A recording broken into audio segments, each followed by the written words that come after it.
Hello, welcome to Lesson 4 of the Society Inside Trust Toolkit. I'm Hilary Sutcliffe, and today we're going to look at how trust is lost and can it be regained. What we'll cover is examples of how trust is lost, whether loss of trust can be anticipated, and actions which could potentially help regain trust. And so what you will do is consider how the 5 trust factors and 7 signals of trustworthiness may contribute to trust being lost. Use the trust spectrum to consider the behaviours displayed at different stages and explore how these may help you earn trust and avoid distrust in your own context. So, you know the story. Trust is lost in an instant. You just can't see it coming. One minute you're fine and the next minute, boom, trust is gone. From nowhere. We all feel this instinctively is right, except it's not really true. Here's our trust spectrum again. Looking back at the history of dramatic losses of trust, particularly in business or governance, there was always someone somewhere, usually an employee, an NGO or an academic, warning of the problem well in advance.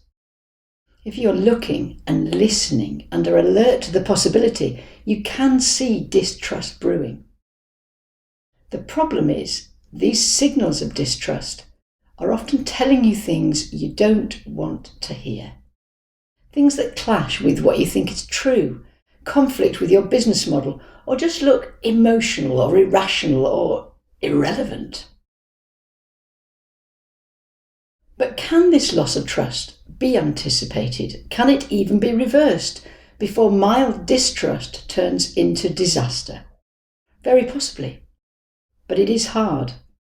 Probably the most valuable finding of my trust project is that the solution often lies in taking seriously the opinions of people you don't take seriously. And that's not easy.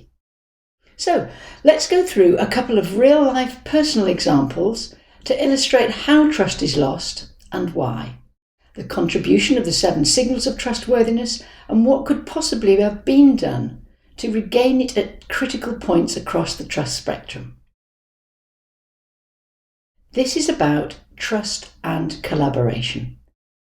It happened a few years ago, and it wasn't until I did the trust work that I could see what went wrong and why. The person involved and I came together to deliver a work project. We started off here in the active trust section.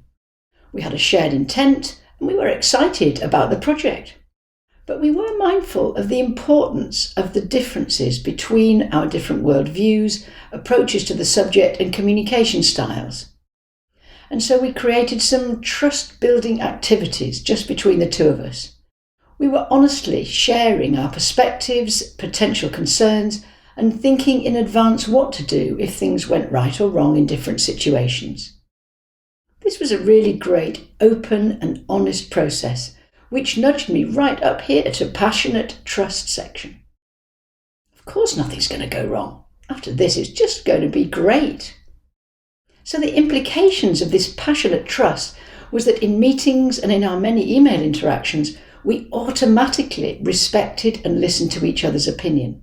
In fact, we took very seriously each other's ideas and insights and suggestions, and it certainly meant that both of us felt respected and heard. And through this process, trust was cemented. I was fortunately able to give a lot of time to the project, but they couldn't. And increasingly their input was severely restricted, which meant that the interactions and the input were getting more and more one-sided and more infrequent. And remember expectation as an important component of trust? My expectation of this partnership was of us both as equally dedicated, with similar amounts of time and commitment. We hadn't really anticipated that what became a really unequal division of labour would have actually happened. Communication started to break down. It felt rather disrespectful when I was doing all this work and getting nothing back. It began to feel unfair, actually, as we were getting equal money and I was doing everything. The impact of moving down the trust spectrum was now that I had to consciously decide to respect the contributions they made, rather than automatically doing so. But I understood the situation. I felt a bit peeved about being left in the lurch, but made the best of it. So I was about here on resigned trust. Can't do much about it. Shame, disappointing, but that's life. I probably would have stayed there. But a couple of things happened to tip me over into distrust. First, in our meetings, which were still great and useful, they would come up with great ideas and commit to doing things, but they never delivered on those. They didn't do what they said they would do. But even then, the situation could have been retrieved at that point. What tipped me further into active distrust mode was that there was no communication, no apology, no explanation was given. And it kept happening, and I kept hoping, and I kept being disappointed. Well, fool me. So I delivered the project okay, mostly by myself, and ended up here in active distrust.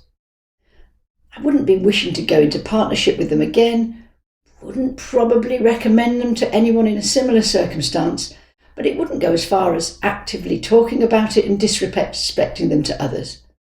I think this is partly because of our great starting point, and partly because it wasn't a horrible betrayal as such, just disappointing and unfortunate circumstances.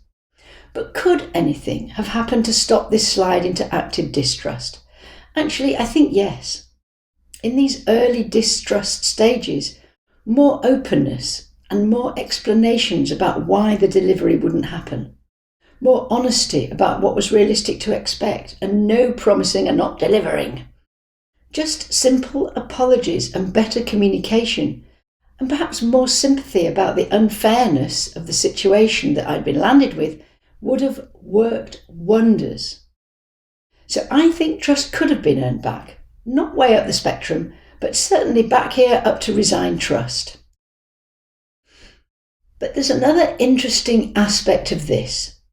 What's important to consider is that if the other person was to describe this collaboration themselves, they may see it in a very different light. They may perhaps describe feeling unsupported, or that I expected too much, or I was too demanding and unsympathetic when they were snowed under with other work. They might think they communicated fine and wonder what all the fuss is about. Of course, I'll still think I was marvellously supportive and sympathetic.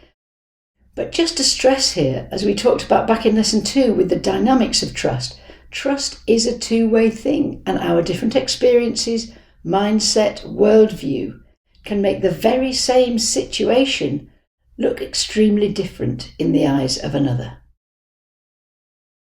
Here's another example from a very current commercial situation, which, as you'll see, I'm still agitated about, and although this is just for fun, I thought it a familiar situation, and it's worth looking at how little it takes to prevent an escalation of distrust. So I've been forced by my email and domain service provider to move from Apple to Microsoft Outlook. I had no choice, so I agreed. So here I was at resigned trust, poised to potentially go either way, but not feeling particularly warmly about this enforced decision. Something went wrong, user error, yes, compounded also by something their end. So the only solution was a call to the triage in India. I got, the engineer will call you back in 72 hours, which they didn't. And a week later, I'm still calling daily, and they still haven't called me back. So I'm rapidly going down this spectrum. 2 weeks later, I've been escalated a number of times to the highest level of urgency. Still no call. I'm also hearing from others, Microsoft, they're terrible at this after sales. I'm told by the patient triage, I'm so sorry, we're just so busy.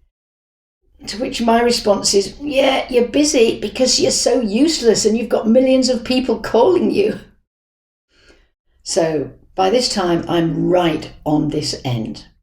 It seems very clear to me, at least, that their intent is to charge me and then wash their hands of me. I've changed to Google Docs. The minute this is fixed, I'm out of here, and I am telling everyone who will listen, including you, about my problem. Could they have done anything to avert my spiral of distrust? Yes. Call me. Just be responsive. Remember, responsiveness is a key driver of trust. Just be competent and do what isn't unreasonable to expect. Do what you say you will do. So, let's look at an exercise on losing and regaining trust.